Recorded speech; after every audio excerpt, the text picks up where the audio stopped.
앞서서 우리가 출애굽기 15장 26절에 보면 이런 말씀이 있습니다. 이르시되 너희가 너희 하나님 나 여호와의 말을 들어 순종하고 내가 보기에 의를 행하며 내 계명의 귀를 기울이며 내 모든 규례를 지키면 내가 애굽 사람들에게 내린 모든 질병 중 하나도 너희에게 내리지 아니하리니 나는 너희를 치료하는 여호와임이라. 할렐루야. 하나님 앞에 말씀을 순종하고 하나님 보시기에 의를 행하면 애굽에게 내렸던 모든 질병 중 하나도 너희에게 내리지 않겠다, 이렇게 말씀하시면서 나는 너희를 치료하는 여호와임이라, 이렇게 말씀하고 계십니다. 치유하시는 하나님, 이 말씀은 우리가 수없이 들어온 말씀입니다. 다시 말씀드리면 애굽에게 내린 모든 질병 중 하나도 너에게 내리지 아니하리니 라고 말씀하시죠. 다시 말씀드리면 우리가 하나님으로부터 보호를 받기도 하고 질병을 고침받을 수도 있다는 얘기입니다. 다시 말씀드리면 하나님께서 우리를 보호하시기도 하고 때로는 우리의 있는 질병도 다 치유할 수 있는 분이 하나님이시다, 이렇게 말씀하시는 거죠. 그런데요, 현대인들 중에 기독교에서 이 말씀을 의지하고 이 말씀이 우리 삶 속에, 생활 속에 이루어질 것이라고 믿는 사람들 그렇게 많지 않은 것 같습니다. 이게 안타까운 일이죠. 하나님의 말씀은 살아있고 운동하며 모든 것을 할 수 있는 능력이 있는 말씀이다, 이렇게 기록하고 있는데요. 그러나 오늘날 현대를 살아가는 많은 성도들이 이 살아계신 하나님의 말씀을 체험하고 또한 그 말씀이 우리 삶 가운데 이루어질 것이라고 확실히 믿는 사람들은 많지 않은 것 같다, 이 말씀이에요. 그렇다면 우리가 이런 질문 한번 해볼 수 있습니다. 구약의 언약이 오늘날에도 유효한가? 이런 질문을 한번 내 자신에게 해볼 필요가 있습니다. 구약의 언약이 오늘날에도 유효한가? 이렇게 질문해 보시기 바랍니다. 이 땅에 예수께서 오신 후에 말씀하신 새 언약의 강한 힘이 실리다 보니까 이제 구약의 언약은 이제 거두어 드렸다 라고 말하는 사람이 있는 것 같아요. 다시 말씀드리면 우리가 예수님의 입술을 통해서 나오신 그 새 언약의 말씀이 워낙 힘이 강하다 보니까 예수님의 말씀으로 인하여 이제 구약시대 때 하나님께서 애언해 주셨던 그 언약은 거두어 들이셨다라고 생각한다는 거죠. 그래서 사람들은 반문하기를 구약의 언약이 지금도 유효한가? 라고 반문한 사람도 있어요. 다시 말씀드리면 구약의 언약은 이게 유효하지 않다라고 생각하는 사람들이 많이 있다는 얘기죠. 그렇다면 요한복음 10장 35절에 어떤 말씀이 나오느냐, 이런 말씀이 있어요. 성경은 패하지 못하나니 하나님의 말씀을 받은 사람들을 신이라 하셨거든, 이렇게 말씀하시죠. 할렐루야. 성경은 패하지 못한다. 왜? 하나님의 말씀을 받은 사람들을 신이라 하셨거든, 이렇게 말씀하시죠. 이 물음에 대해서 성경 마태복음 5장 18절에는 어떻게 말씀하시느냐 보니까, 마태복음 5장 18절에 보니까 진실로 너희에게 이르노니 천지가 없어지기 전에는 율법의 1.2도 결코 없어지지 아니하고 다 이루리라. 할렐루야. 성경에 나온 하나님의 말씀은 1.1도 없어지지 아니하고 다 이루어진다고 말씀하고 계신 거예요. 언제요? 구약 때? 지금도 이루어진다는 얘기죠. 믿습니까? 누가복음 16장 17절에 보면요, 그러나 율법의 한 힐이 떨어짐보다 천지가 없어짐이 쉬우리라. 이 천지 만물이 다 없어진 것보다도 하나님의 말씀 한 절 한 절이 없어지는 것이 훨씬 더 어렵다는 얘기입니다. 하나님의 말씀이 없어지는 것보다도 이 천지 만물이 없어지는 것이 훨씬 더 쉽다는 얘기예요. 이렇게 성경은 말씀하고 계시는데 우리가 구약의 말씀이 폐해졌다 이렇게 말하는 사람이 많은 것 같아요. 우리가 반드시 기억할 것은 예수님께서 하신 말씀이 구약 성경을 이용하고 계신다는 사실을 우리가 기억하셔야 될 필요가 있습니다. 예수님께서 지금 하신 말씀이 다 구약 성경을 이용하고 계신다는 얘기입니다. 다시 말씀드리면 성경을 폐할 수 없다는 말씀은 구약은 물론이요 앞으로 신약에 기록된 말씀까지도 1.1도 없어질 수 없다는 것이에요. 믿습니까? 하나님의 말씀은 반드시 구약 창세기 1장 1절부터 계시록 끝절까지 한 점도 없어질 수 없다 이렇게 분명하게 말씀하고 계십니다. 누가복음 16장 32절에 보니까요 이렇게 말씀하세요. 누가복음 16장 31절 한번 아주 중요한 말씀인데 같이 읽어볼까요? 우리 선비가 찾아서 읽어보세요. 누가복음 16장 31절 한번 찾아서 읽어보세요. 누가복음 16장 31절 한번 읽어봅니다.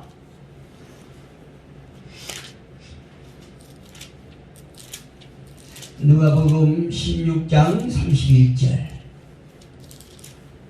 이르되 모세와 선지자들에게 듣지 아니하면 비록 죽은 자 가운데서 살아나는 자가 있을지라도 권함을 받지 아니하느리라 하였나이다. 아멘. 이르되 모세와 선지자들에게 듣지 아니하면 비록 죽은 자 가운데서 살아나는 자가 있을지라도 권함을 받지 아니하리라 하였다 하시니라. 할렐루야. 이 말씀 무슨 말씀입니까? 모세와 선지자들에게 배우지 아니하면 구원을 받을 수 없다 이 말씀이에요. 그러니까 구약이 얼마나 중요하다는 사실을 분명하게 기록해 놓고 계신다는 거지요. 구약의 말씀, 모세의 입술을 통해서 모세를 통하여 하나님께 주신 말씀과 또 선지자들의 입술을 통해서 선포되는 그 모든 말씀을 우리가 배우고 깨닫지 않으면 구원을 받을 수 없다 분명하게 말씀하고 있습니다. 베드로 사도 역시 그의 책 2장 24절에서 역시 중요한 말씀을 하고 있습니다. 어떤 말씀을 하고 있냐면 친히 나무에 달려 그 몸으로 우리 죄를 담당하셨으니 이는 우리로 죄에 대하여 죽고 의에 대하여 살게 하려 하심이라. 그가 채찍에 맞음으로 너희는 나음을 얻었나니. 이 말씀은 베드로 입술을 통해서 하는 말씀이지만 이 말씀 역시 구약에 기록된 말씀이에요. 구약 어디입니까? 이사야 53장 5절의 말씀이 신약에서 움직이고 있다는 사실입니다. 그러면 구약 이사야 53장 5절을 보니까 이렇게 말씀하세요. 그가 찔림은 우리의 허물 때문이요 그가 상함은 우리의 죄악 때문이라. 그가 징계를 받음으로 우리는 평화를 누리고 그가 채찍에 맞음으로 우리는 나음을 받았도다. 할렐루야. 예수님께서 찔린 것이 우리의 허물 때문이고 예수님께서 상함은 우리의 죄악 때문이다 이렇게 말씀하고 계시는 것이요. 그래서 예수님께서 이 땅에 오셔서 십자가의 달리심도 십자가의 죽으심도 다 그분의 죄악으로 징계를 받은 것이 아니고 저와 여러분의 징계 받을 만한 그런 죄로 인하여 예수님께서 징계를 받으셨고, 예수님께서 징계를 받으심으로 저와 여러분이 평화를 누리고, 또 그 예수님이 채찍에 맞음으로 저와 여러분이 나음을 입었다, 이렇게 말씀하고 계시는 것이에요. 예수님과 베드로 역시 구약에 기록된 하나님의 말씀을 계속 인용하고 계신다는 사실을 우리는 알 수 있습니다. 신약에서 하나님은 많은 치유를 하시는데요, 그 사역을 예수님을 통하여 나타나고 있습니다. 하나님께서 구약에 하신 그 언약의 말씀이 신약에 있는 예수님께서, 신약에 오신 예수님을 통하여 그 구약에 기록된 치유 사역을 계속하고 계신다는 사실입니다.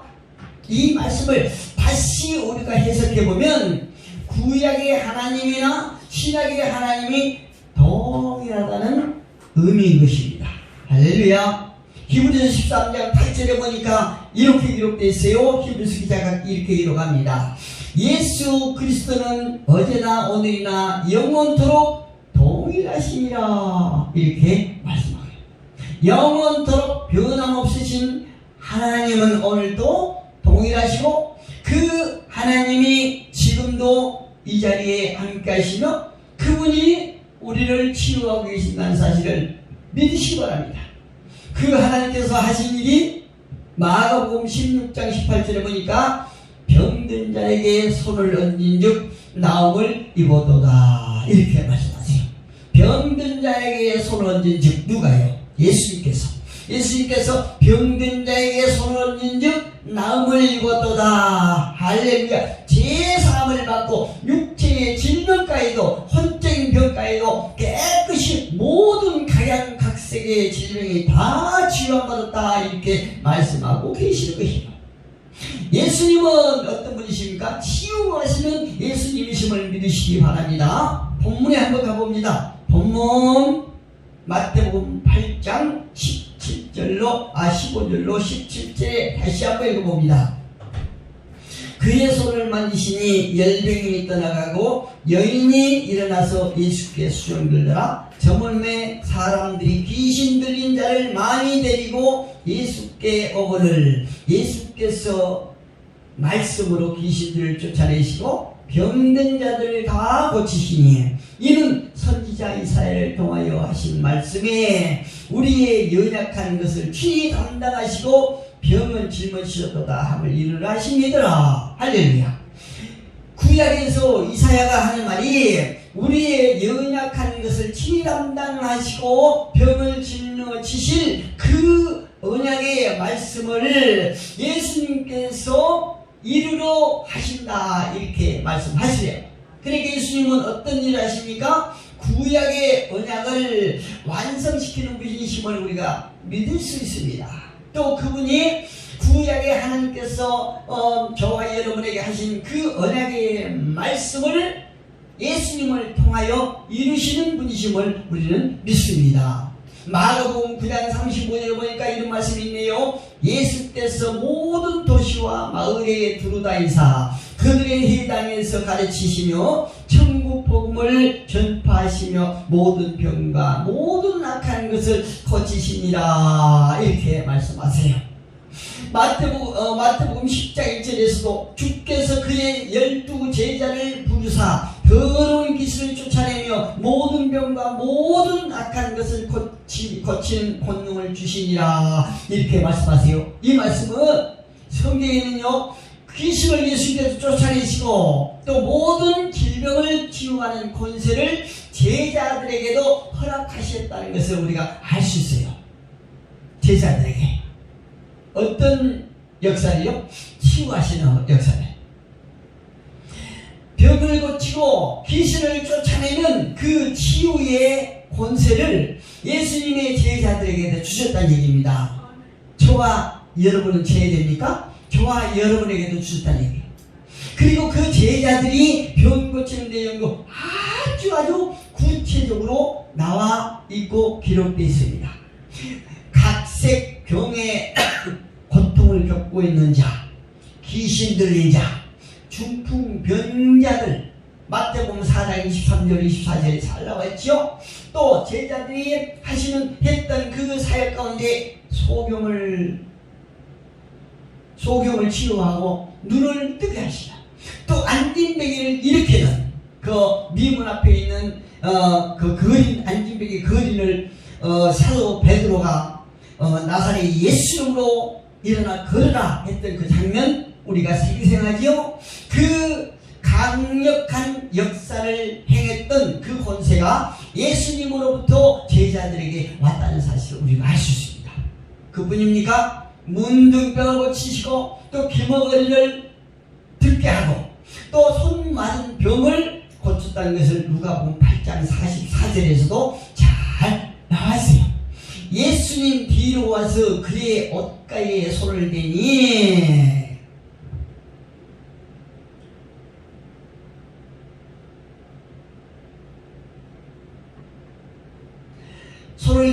혈류증이 즉시로 그쳤더라. 예수님의 옷자락만 만져도 혈류병이 나올 거라는 그 강력한 믿음으로 예수님의 뒤로 살살 와서 예수님의 옷자락을 만졌을 때에 그의 혈류병이 즉시 나았다. 이렇게 기록하고 있습니다. 예수님께서는 모든 병을 치유하셨고 그것은 사실입니다. 믿습니까? 그렇다면 어떤 목적을 가지고 그 많은 치유 사역을 예수님께서 하셨을까요? 바로 예수님은 우리를 구원하신 메시아라는 사실이요.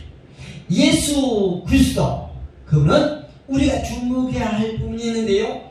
이사야 선지자를 통하여 구약에서 하신 말씀을 다 이루기 위하여 이 땅에 오셨다는 것입니다.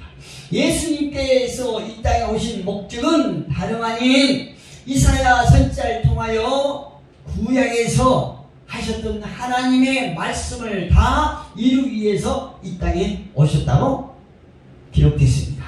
마태복음 5장 17절에 보니까 내가 율법이나 선지자를 폐하러 온 줄로 생각하지 말라. 폐하러 온 것이 아니요 온전하게 하려 함이라. 할렐루야. 그래서 저와 여러분은 행여라도 그 전에 구약은 예수님의 말씀하심으로 예수님의 이 땅에 오심으로 말미암아 다 폐했다라고 하는 그런 생각이 있었다면 그는 굉장히 잘못된 생각이고 잘못된 가르침을 받았다는 사실을 기억하시고 예수님께서 하신 말씀을 반드시 기억하시기를 바랍니다. 내가 율법이나 선지자를 폐하러 온 줄로 생각하지 말라. 폐하러 온 것이 아니요 온전하게 하려 오셨다. 이렇게 말씀하고 계시는 것이에요. 이사야 53장 4절에 보니까 이렇게 말씀하시네요. 그는 실로 우리의 질고를 지고 우리의 슬픔을 당하실 것을 우리는 생각하기를 그는 징벌을 받아 하나님께 맞으며 고난을 당한다 하였노라. 예수님께서 이 땅에 오셔서 십자가에 달리셨을 때에 우리의 죄 때문에 우리의 질고 때문에 그분이 십자가에 달려서 그 모진 고통을 당하신 것이 아니라 예수님 당신이 죄를 범하였기 때문에 그 질고를 당했다. 이렇게 많은 사람들은 얘기한다는 거죠. 그런데 그 예수님께서 당하셨던 그 모든 고난은 다름 아닌 우리 인간들에게 있었다. 이렇게 말씀하고 계신 것입니다. 53장 4절에 보니까 5절에 보니까 이렇게 말씀하십니다. 그가 찔림은 우리의 허물 때문이요 그가 상함은 우리의 죄악 때문이라. 그가 징계를 받음으로 우리는 평화를 누리고 그가 채찍에 맞음으로 우리는 나음을 입었도다. 예수님께서 질고를 당함으로 말미암아 우리가 평화를 얻게 됐고 그분이 채찍에 찔림으로 말미암아 저와 여러분이 치유함을 받았다. 이렇게 성경은 말씀하고 있습니다. 누가요? 이사야의 입을 통해서 말씀하셨다는 말이에요. 이 말씀을 이루기 위해서 예수님은 이 땅에 오셨다고 분명히 성경은 말씀하고 있습니다. 또 이사야 53장 10절에 보니까 이런 말씀을 하세요. 10절에 보니까 여호와께서 그에게 상함을 받게 하시기를 원하사 질고를 당하게 하셨은즉 그의 영혼을 속건 제물로 드리기에 이르면 그가 씨를 보게 되며 그의 날은 길 것이요 또 그의 손으로 여호와께서 기뻐하신 뜻을 성취하리로다. 예수 그리스도를 통하여 저와 여러분을 죄사함 받고 구원을 얻고 하나님의 형상을 회복하기를 원하신 하나님의 뜻을 이루기 위하여 예수 그리스도를 이 땅에 보내셔서 모든 우리 인류의 죄악을 그분 위에 담당시키시고 그분에게 질고를 주시며 채찍을 맞게 하셨다라고 말씀하고 계십니다. 마지막으로 12절에 한 번 더 볼까요? 12절에 보니까 그러므로 내가 그에게 존귀한 자와 함께 몫을 받게 하며 강한 자와 함께 탈취한 것을 나누게 하리니 이는 그가 자기 영혼을 버려 사망에 이르게 하며 범죄자 중 하나로 헤아림을 받았음이니라. 그러나 그가 많은 사람의 죄를 담당하며 범죄자를 위하여 기도하였느니라. 할렐루야. 첫사람 아담으로 인하여 모든 자들이 죄의 죄 가운데 임하게 됐고 이제 한 사람 예수 그리스도를 통하여 하나님의 아들을 통하여 모든 자들이 나음을 받는 놀라운 역사가 있었다는 것을 우리의 성경을 통해서 우리가 알 수 있습니다. 우리가 시작해 보니까 세례 요한이 감옥에서 예수님께서 하신 모든 일들을 자기 제자를 통해서 이렇게 딱 듣고 난 뒤에요 예수님에게 이런 물음을 합니다. 당신이 오실 메시아입니까? 이렇게 물어봐요. 그러니까 예수께서 하신 말씀이 세례 요한의 물음에 답하는 대신 이렇게 말씀하세요. 소경이 보게 될 것이고 절름발이가 걷게 될 것이며 문둥병자가 깨끗함을 입을 것이다. 그러면서 귀머거리가 듣고 죽은 자들이 일어날 것이며 가난한 자에게 복음이 전파될 것이다 라고 말씀하고 있습니다. 예수님께서 세례 요한의 질문에 그래 내가 메시아 맞다 라고 증명하고 계신다는 사실이죠.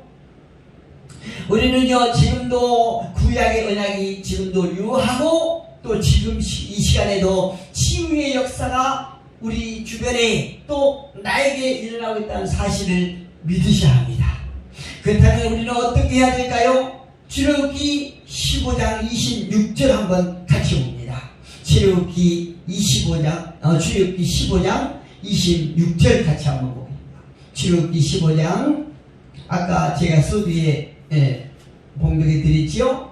15장 26절 찾으시면 우리가 함께 봉독해 봅니다. 이르시되 너희가 너희 하나님 나 여호와의 말을 들어 순종하고 내가 보기에 의를 행하며 내 계명의 길을 기울이며 내 모든 길을 지키며 내가 애굽 사람에게 내린 모든 질병 중 하나도 너희에게 내리지 아니하리니 나는 너희를 치료하는 여호와임이라. 할렐루야. 다시 말씀드리면 치유와 순종은 매우 밀접한 관계가 있고 또 치유와 순종은 직결된다고 말씀하고 있습니다. 출애굽기 15장 26절 지금 우리가 봉독했던 그 말씀의 요지를 한마디로 딱 요약해보면 순종하지 말씀에 순종하지 않으면 우리의 생명이 세진다는 얘기예요. 생명이 약해진다는 얘기입니다. 우리가요 이렇게 어떤 육체에 연약한 사람들 보면 천성적으로 약한 분들이 계시고 혹은 천성적으로 그렇게 약하지 않지만 후천적으로 자기의 건강 관리를 잘 못하기 때문에 약해진 분들도 계시고 혹은 불의로 말미암아 어떤 사고를 통해서 어떤 피치 못할 사유를 통해서 약해진 분들도 계십니다. 그런데요 다 내 의지로 내 능력으로 내 노력으로는 할 수 없지만 딱 한 가지 후천적으로 내가 관리를 잘못해서 체력이 허약해졌다라고 그러면 하나님의 말씀에 순종하지 아니하고 하나님 말씀대로 살지 못하기 때문에 우리가 우리의 육체가 연약해진다는 사실을 우리가 깊이 명심해야 될 필요가 있습니다. 성경에 말씀하시기를 진리의 말씀은요, 인간의 건강 문제 역시 하나님의 말씀에 순종하느냐 불순종하느냐 여부에 따라서 우리의 생명이 달라질 수 있다, 생명의 상태가 달라질 수 있다 하는 것이 출애굽기 15장 26절의 요지인 것입니다. 핵심 요지인 것입니다. 그래서 신앙이라고 하면 누구라도 하나님의 음성을 양심의 귀로 우리가 들을 수 있기를 간절히 소원해야 될 필요가 있습니다. 그리고 우리가 하나님께서 주신 중요한 기관 중에 하나인 양심이 타락한 육체의 양심으로 가득 차버리면 양심에 들려주는 하나님의 음성을 들을 수가 없다는 사실을 우리가 기억하셔야 됩니다. 그리고 그 말씀에 순종하는 것을 훈련할 때 우리의 영과 혼과 육이 강건해지고 또한 평안한 삶을 누릴 수 있으며 주와 동행하는 삶이 이어질 때 우리의 삶은 평강으로 우리가 살아갈 줄로 믿습니다. 저와 여러분이 치유하시는 하나님을 의지하고 믿음으로 말미암아 우리의 삶이 풍요롭고 건강한 저와 여러분 되기를 주님 이름으로 축복합니다.